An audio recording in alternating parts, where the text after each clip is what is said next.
2021년 NFL 시즌이 중반을 넘어서서 마지막을 향해서 가던 시기에 애리조나의 쿼터백인 카일러 머리는 훈련장과 경기장에 메이저리그 팀인 오클랜드 에이스의 모자와 유니폼을 입고 나타나면서 오클랜드 야구 팬들의 마음을 설레게 합니다. 북미 스포츠 역사상 처음으로 NFL과 MLB에서 모두 1라운드 지명을 받은 카일러 머리의 4년 루키 계약의 마지막이 다가오고 있었고, 지속적으로 야구에 대한 애정을 밝힌 카일러 머리였기 때문에 팬들은 어쩌면이란 생각을 하기 시작했습니다. 그리고 카일러 머리는 시즌이 끝나자 자신의 SNS에 애리조나와 관련된 사진들을 모두 지우면서 소문은 눈덩이처럼 커지게 됩니다. 오늘은 풋볼 이야기처럼 들릴 수도 있지만 사실은 야구 이야기인 그런 이야기를 해보려고 합니다.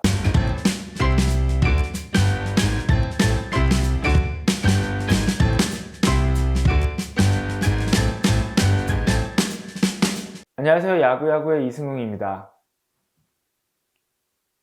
카일러 머리가 NFL의 새로운 드라마 퀸으로 거듭나고 있는 이 시점에서 카일러 머리와 NFL에 대한 이야기만 해도 시간이 많이 부족하겠지만 그 부분은 뛰어넘고 야구와 관련 있는 이야기에 집중하도록 노력해 보겠습니다. 2018년 MLB 드래프트에서 오클랜드는 오클라호마 대학의 이루수 카일러 머리를 전체 9번 픽으로 지명합니다. 디트로이트가 케이시 마이스를 전체 1순위로 뽑았던 드래프트였고, 알렉 봄, 닉 마드리갈, 켈닉과 같은 선수들이 카일러 머리보다 먼저 뽑힌 선수들입니다. 빌리 비는 일반적으로 스캇 보라스의 선수들과 계약을 기피하지만 카일러 머리의 경우 스캇 보라스와 에이전트 계약을 맺었음에도 지명을 할 만큼 카일러 머리의 가능성을 높게 보고 있었습니다. 그리고 이 시점에 카일러 머리는 빌리 빈에게 한 가지 부탁을 하게 되고, 빌리 빈은 큰 실수를 하게 됩니다.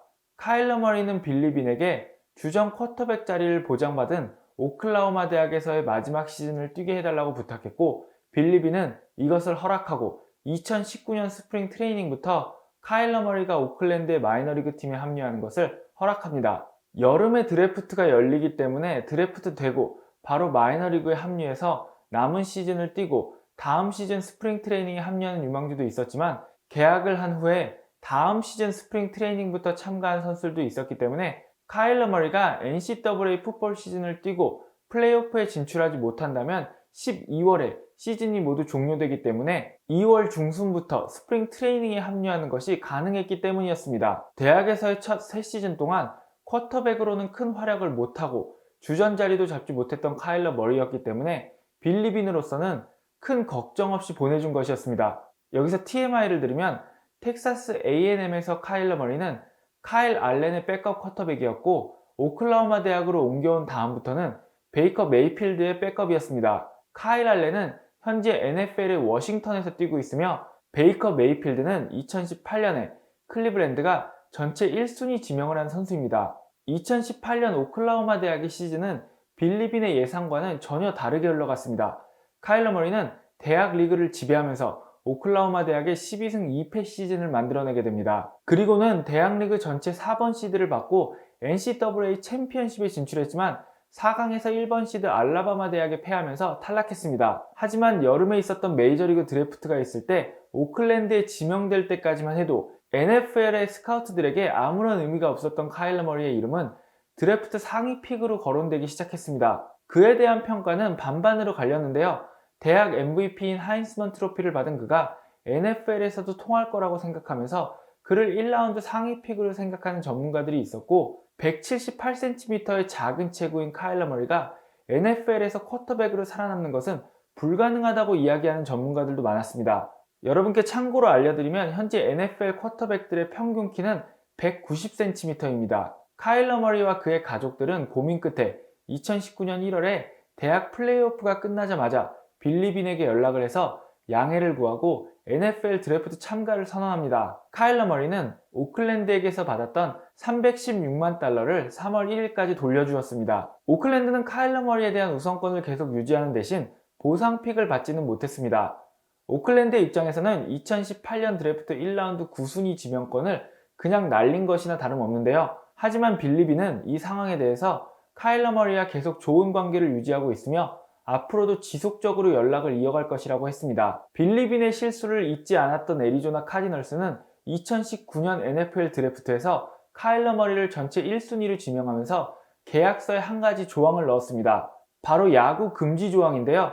지속적으로 야구와 미식축구의 병행에 대해서 언급했던 카일러 머리였기에 애리조나 입장에서는 여기에 대한 안전장치가 필요했었습니다. 그는 이 조항에 동의했고 애리조나와 4년 3,560만 달러의 루키 계약을 맺었습니다. 빌리비는 그의 말대로 카일러 머리와 계속 돈독한 관계를 유지하고 있었는데요. 2019년 MLB.com의 오클랜드 담당 기자였던 마틴 갈레고스와의 인터뷰에서 이번 시즌 판타지 풋볼에서 카일러 머리를 자신의 팀 쿼터백으로 뽑았다고 이야기하면서 그가 정말 잘해주길 바란다고 이야기했습니다.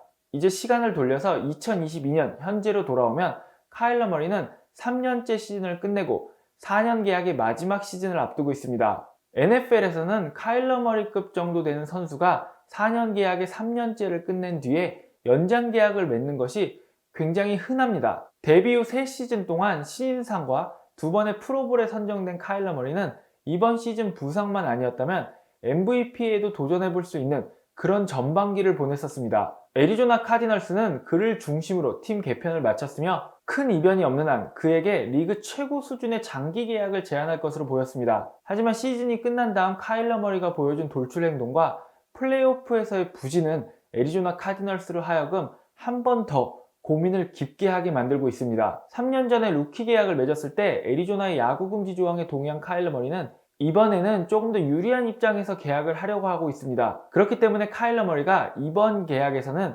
야구 금지 조항을 빼줄 것을 요구할 것이라고 생각하는 사람이 많습니다. 가장 큰 문제는 현 소속 구단인 애리조나 카디널스와 카일러 머리와 계약을 맺게 될 오클랜드 에이스가 그의 생각에 얼마만큼 동의하냐는 건데요. 카일러 머리와 그의 에이전트는 최근에 각 언론사에게 오픈 레터를 보내서 자신의 의견을 밝혔습니다. 이 오픈 레터에는 그들이 자신들이 원하는 계약의 내용을 이미 애리조나에게 보냈다는 내용이 담겨 있는데요. 그 연장 계약의 내용이 어떤 것인지는 자세하게 밝혀지지 않은 상황입니다. 야구와 미식축구를 병행했던 것으로 가장 유명한 선수는 보 잭슨이 있는데요. 보 잭슨의 병행이 가능했던 가장 큰 이유는 그의 포지션이 NFL에서는 러닝백, 그리고 메이저리그에서는 외야수와 지명타자였기 때문입니다. 이에 비해서 NFL에서 카일러 머리의 포지션은 쿼터백이기 때문에 이 부분이 가장 큰 문제가 될 것으로 보이고 있습니다. NFL에서 쿼터백은 각 팀의 전력에 상당한 지분을 차지하는 포지션입니다. 모든 공격 전술이 쿼터백을 중심으로 설계가 되고, 그렇기 때문에 애리조나 입장에서는 시즌이 시작하게 되면 매주 카일러 머리가 필요하게 되는데요. NFL 팀들의 한 주 스케줄은 보통 일요일에 경기를 하게 되면 수요일에 미드위크 프랙티스를 합니다. 다음 상대 팀을 대상으로 전력 분석을 하고 거기에 대한 팀 전술을 맞춰보는 훈련을 하는 건데요. 이런 상황이기 때문에 팀 전술의 중심인 카일러 머리가 팀에서 오랫동안 떨어져 있는 것은 사실상 불가능한 상황입니다. 그리고 NFL 시즌이 본격적으로 시작되는 8월 말에서 9월, 그리고 10월은 메이저리그에게도 시즌 막판 치열한 순위 경쟁을 해야 되는 시기인데요. 만약에 오클랜드가 이런 상황을 이해하고 카일러 머리와 계약을 하게 된다면 카일러 머리는 오클랜드에서 사실상 4월부터 8월 중순까지밖에 뛸 수 없게 됩니다.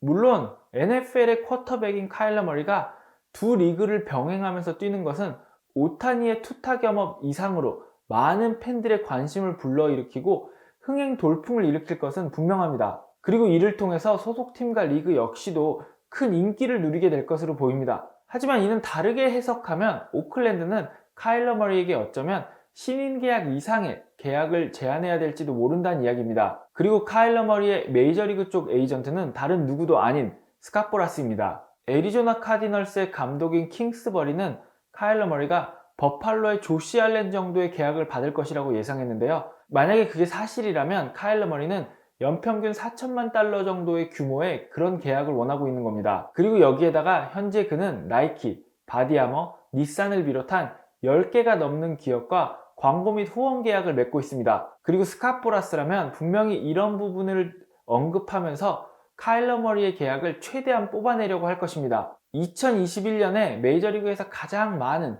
광고와 후원을 받았던 선수는 브라이스 하퍼인데요. 그는 450만 달러의 연봉의 수입이 있는 것으로 알려졌습니다. 그리고 카일러 머리의 연봉 외 수입은 메이저리그 최고 수준인 브라이스 하퍼의 450만 달러보다도 훨씬 많은 것으로 추정되고 있습니다. 이런 카일러 머리기에 70만 달러 정도의 루키 계약에 만족한다는 것은 스캇 보라스 입장에서는 받아들일 수 없는 일일 겁니다. 그렇다면 과연 오클랜드는 한 시즌의 3분의 2 혹은 최대치로 뛰어야 75% 정도를 뛸 수 있는 스타파워는 확실하지만 아직 리그에서 검증되지 않는 이루수에게 얼마까지 지불할 수 있을까요? 만약에 카일러 머리가 애리조나와 오클랜드에서 미식 축구와 야구를 병행하는 게 가능해지면 시애틀과 LA의 스포츠 팬들은 1년 내내 자신들의 응원팀을 괴롭히는 카일러 머리의 모습을 봐야 할지도 모릅니다. 오늘 영상은 최근 카일러 머리의 돌출 행동으로 인해서 여러 가지 가설들이 나오고 있는 와중에 야구 팬으로서 그리고 풋볼 팬으로서 카일러 머리가 두 스포츠를 병행하면 어떨까라는 생각에서 출발한 영상이었습니다. 시청해주신 여러분 감사드리고요. 저는 또 다른 영상으로 찾아뵙겠습니다.